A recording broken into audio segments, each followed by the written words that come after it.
actor Kristina Wong is here. She's sharing how her way of giving back during COVID became a Pulitzer Prize finalist play.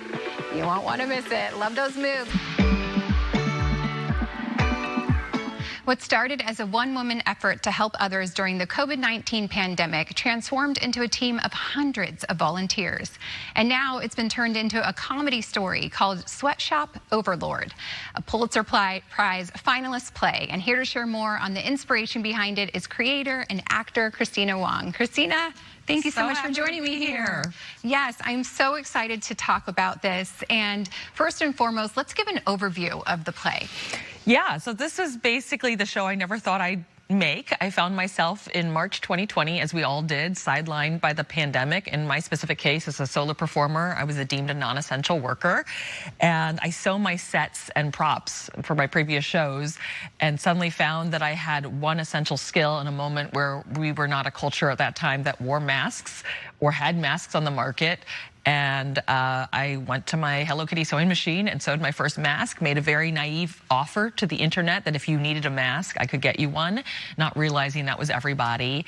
Found myself with some very scary requests from nurses, from doctors, from every kind of frontline worker imaginable, and having to play God, like who's going to get the few masks that I made today. So I started a Facebook group called Auntie Sewing Squad, not realizing what our acronym was, and we became what was supposed to be a 2-week stopgap went on for over 500 days of the pandemic. So who joined in the anti-sewing squad? So originally it was just pulling around people around me who I knew could sew, my mother and then my mother pulled in her friends, but I had like college professors. It was a lot of Asian American women actually, and it was not a coincidence. It was because we had mothers and grandparents who worked doing garment work, who learned sewing as a survival skill. And it was passed down to us. And it was like anyone who could sew, I just brought in. But we didn't just have sewing aunties. We had people who were helping take care of each other and helping organize. Just because you know that farm workers need masks doesn't mean you throw a box of masks into a field and hope they find it. Right. We needed to figure out who was doing the distribution in these rural communities, who could communicate with them about their needs. And so we had this whole organizing unit of super aunties. We also had a lot of child laborers, kids who suddenly were trying to learn from home, who were helping us with cutting and stuff. People needed to keep their kids busy, so this gave them something to do. So it was all hands-on kind of effort that ended up going longer and longer than we ever imagined, and I documented in the show. And I had never thought that I wanted to do a show about this kind of terrible time in our lives, but I think what I really witnessed was a generosity I'd never experienced before, a kindness I never thought was possible. It sort of took this sort of crisis for me to really witness the best of humanity, and I felt like that was worth celebrating. Wow, yeah. So what an incredible experience. Yeah. You really just jumped into action, and then you had a whole army behind you. I described the show as a one-woman war movie on stage, except there are no bullets and there are no guns. It's sewing machines and fabric, because that was really our weaponry. And finding elastic was like the hardest thing to do at the top of the pandemic. And there's a lot of kind of strange, funny stories about what we had to do to acquire materials at the top of this. Yeah. So what made you want to take that experience and turn it into a play? I think what I was witnessing was I mean, I knew what we all witnessed and lived through was very bizarre, but I just felt like, as someone who's otherwise an unessential performing artist, the fact that I know certain things about hospitals and certain reservations that I don't understand why I have access to felt very unique. But I also was working on it during lockdown on Zoom to entertain our aunties. So they would tune in from their sewing machines, and I would sort of perform our origin story as a group. They would chime in the comments and then turn their cameras on at the end and talk and sort of compare experiences, and sort of just took me by surprise when New York Theater Workshop asked me to turn it into a live show to open their season fall 2021, and it premiered off Broadway.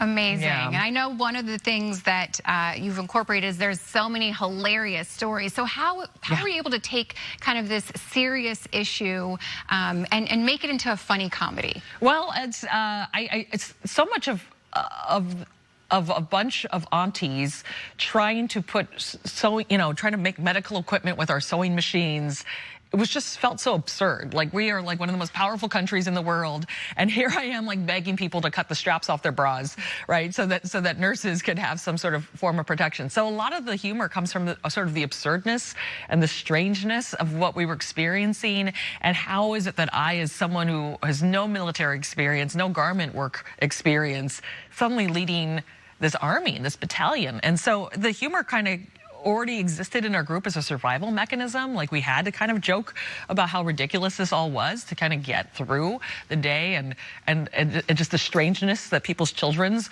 were, you know, on the work line, like making these things, and it just kept going over, like kept going longer than we thought was imaginable. So to me, that's where a lot of the humor comes from.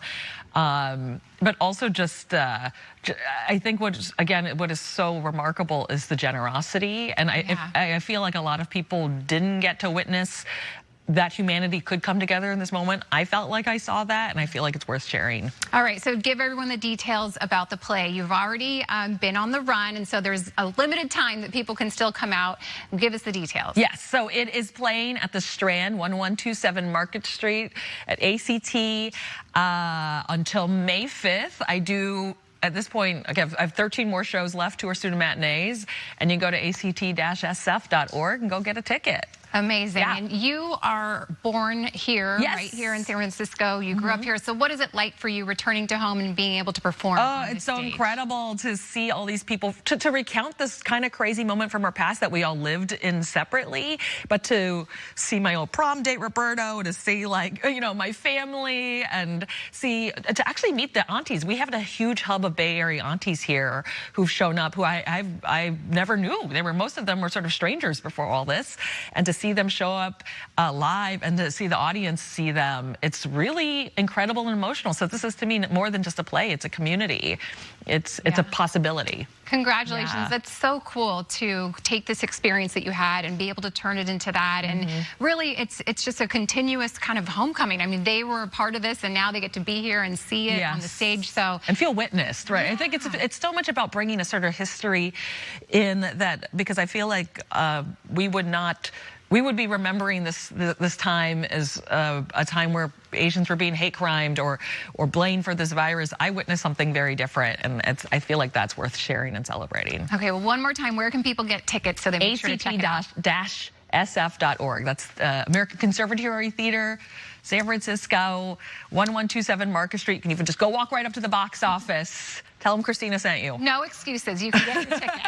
Kristina, thank you so much for joining us here. Thank you. I'll see you there. Yes. I'll see you. If you want to learn more about Kristina Wong and get your tickets for Sweatshop Overlord, head on over to liveinthebay.tv. We'll have a link there. After the break, let's dance. Choreographer